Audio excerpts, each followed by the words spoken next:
Assalamualaikum and good morning. And ito nga po pala ang aming documentary film team.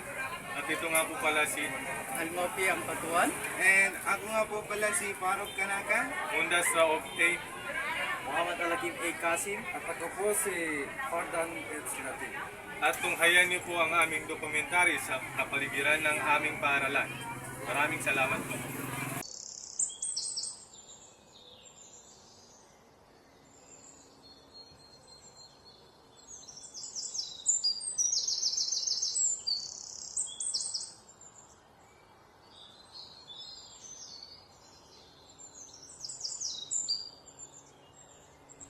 Ang aming idodokumentaryo sa inyo ngayon ay ang kapaligiran ng aming paaralan.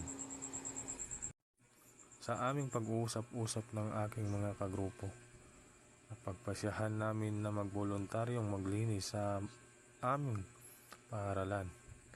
Kaya't pumunta kami sa silid-aralan namin at kumuha kami ng walis at sako. At sa paglabas namin sa pinto, ay sumulyap-sulyap kami sa kapaligiran kung saan hinahanap namin ng paligid na marumi upang kami ay makapagsimulang maglinis.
Sa aming paglalakad-lakad ay napadpad kami sa isang sulok kung saan tambak ang mga basura.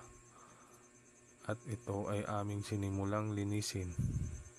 Ang lahat ng aming winawalis ay aming inilalagay sa sako. Mga basurang dahon na nahaluan ng mga basurang plastik. At sa aming pagwawalis ay naisip namin na kapag ito ay dadami pa, ito ay babahayan ng lamok na kung saan magdudulot ito ng pinsala sa ating mga kalusugan. Kaya sa bawat kalinisan ay ginhawang maganda ang ating matatamasa. Kaya ingatan natin ang ating kapaligiran. Huwag natin itong sirain. Huwag natin tambakan ng mga basura sapagkat kapag ito ay dadami, ito ay babahayan lamang ng mga insekto o kaya ng mga lamok. Kaya sa dokumentaryo namin ito ay maging aral sa mga kapwa naming mag-aaral na panatilihin natin ang kalinisan. Huwag tayong magtapon ng basura kung saan-saan sapagkat babahayan lang ito ng mga insekto na pag nagtagal ay kikitil sa ating buhay. At sa pagwawalis-walis namin, lahat ng mga nakukolekta naming basura, mga basurang dahon ay inilalagay namin sa mga sako para ito ay hindi na kumalat pa na maaaring pamahayan ng mga insekto at hindi rin namin alintana ang paghawak sa mga basurang ito sapagkat ang nais namin ay makita ang tunay na kalinisan sa pagwawalis-walis.